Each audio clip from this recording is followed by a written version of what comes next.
৩০তম ঢাকা আন্তর্জাতিক বাণিজ্য মেলায় প্রতি বছরের ন্যায় এবারও আনুষ্ঠানিকভাবে প্যাভিলিয়ন উদ্বোধন করেছে সোশ্যাল মার্কেটিং কোম্পানি এসএমসি।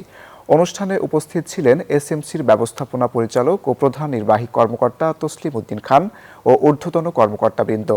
এ সময় তসলিম উদ্দিন খান বলেন, পরিবার পরিকল্পনা, পুষ্টি, মা ও শিশু স্বাস্থ্য সহ বিভিন্ন ক্ষেত্রে এসএমসি জনসাধারণের জন্য মানসম্মত সেবা নিশ্চিত করে আসছে। এবারের মেলায় এসএমসির প্যাভিলিয়নে অন্যতম আকর্ষণ হল ব্রেস্ট ফিডিং কর্নার, যেখানে মায়েরা নিরাপদে শিশুদের মাতৃদুগ্ধ পান করাতে পারবেন। এছাড়াও প্যাভিলিয়নে পাওয়া যাবে এসএমসির সকল পণ্য।